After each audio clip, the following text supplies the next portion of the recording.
Welcome back to IELTS listening practice session with Banke. Make sure that you read the instructions carefully, listen once only, and try not to miss any answer in this part. Alright? And ensure that you write your answers in uppercase because you will not be there to explain to the examiner if he or she cannot see what you've written. Read the instructions and aim for a 10/10. All the best! Welcome to the IELTS-Banke, the professional teacher channel. On this channel, you'll learn all you need to prepare to ace IELTS examination once and for all. So you will find helpful materials for preparing for the listening module, reading module, speaking module, and the writing module. My goal is to help you pass IELTS once and for all. Consider turning on the notification bell and take the test. Welcome. Section 3. You will hear two anthropology students called Victor and Olivia discussing their joint presentation about a Norwegian explorer called Thor Heyerdahl.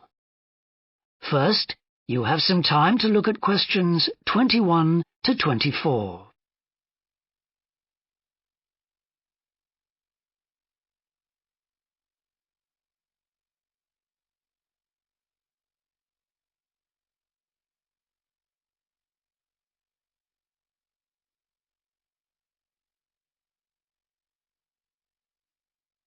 Now listen carefully and answer questions 21 to 24. Right, well, for our presentation, shall I start with the early life of Thor Heyerdahl? Sure. Why don't you begin with describing the type of boy he was, especially his passion for collecting things? That's right. He had his own little museum. And I think it's unusual for children to develop their own values and not join in their parents' hobbies. I'm thinking of how Heyerdahl wouldn't go hunting with his dad, for example. Yeah, he preferred to learn about nature by listening to his mother read to him. And quite early on, he knew he wanted to become an explorer when he grew up. That came from his camping trips he went on in Norway, I think. No, it was climbing that he spent his time on as a young man. Oh, right.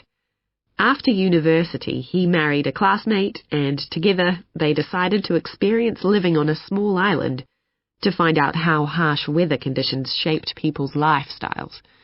As part of their preparation, before they left home, they learnt basic survival skills, like building a shelter. I guess they needed that knowledge in order to live wild in a remote location with few inhabitants, cut off by the sea, which is what they were aiming to do. An important part of your talk should be the radical theory Heyerdahl formed from examining mysterious ancient carvings that he happened to find on the island. I think you should finish with that. Okay. Before you hear the rest of the discussion, you have some time to look at questions 25 to 30.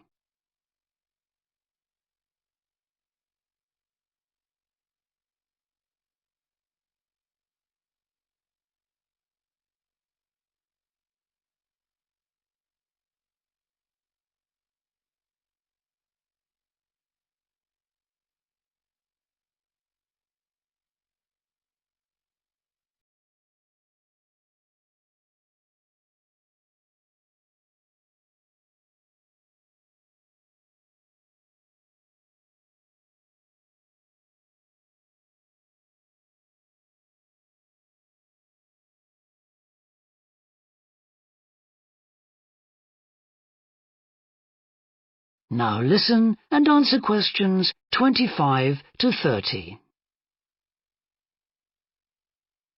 All right, Victor, so after your part, I'll talk about Thor Heyerdahl's adult life, continuing from the theory he had about Polynesian migration. Up until that time, of course, academics had believed that humans first migrated to the islands in Polynesia from Asia in the west.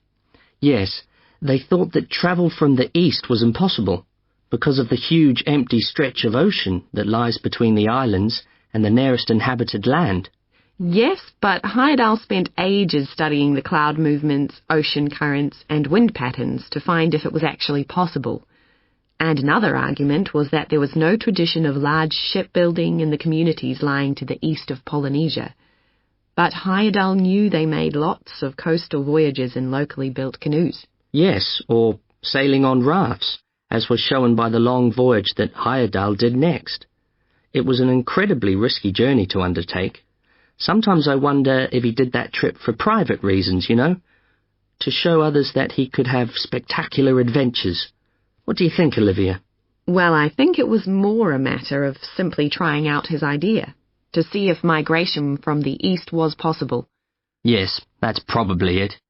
And the poor guy suffered a bit at that time because the war forced him to stop his work for some years. Yes. When he got started again and planned his epic voyage, do you think it was important to him that he achieve it before anyone else did? I haven't read anywhere that was his motivation. The most important factor seems to have been that he used only ancient techniques and local materials to build his raft. Yes.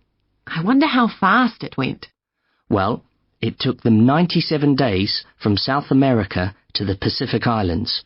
And after that, Heyerdahl went to Easter Island, didn't he? We should mention the purpose of that trip. I think he sailed there in a boat made out of reeds. No, that was later on in Egypt, Olivia. Oh, yes, that's right. But what he wanted to do was talk to the local people about their old stone carvings, and then make one himself, to learn more about the process. I see. Well, what a great life. Even though many of his theories have been disproven, he certainly left a lasting impression on many disciplines, didn't he? To my mind, he was the first person to establish what modern academics call practical archaeology. I mean that they try to recreate something from the past today, like he did with his raft trip. It's unfortunate that his ideas about where Polynesians originated from have been completely discredited. Yes. Right, well, I'll prepare a PowerPoint slide at the end that acknowledges our sources. I mainly used The Life and Work of Thor Heyerdahl by William Oliver. I thought the research methods he used were very sound, although I must say I found the overall tone somewhat old-fashioned. I think they need to do a new, revised edition. Yeah, I agree. What about the subject matter? I found it really challenging. Well, it's a complex issue. I thought the book had lots of good points. What did you think of the illustration? That is the end of section 3. You now have half a minute to check your answers. Thank you for watching. Don't forget to like, subscribe and share, and also turn on the notification bell and turn to the answers and mark. Hope you score a 10 over 10. I'll see you in the next listening practice test video. Bye.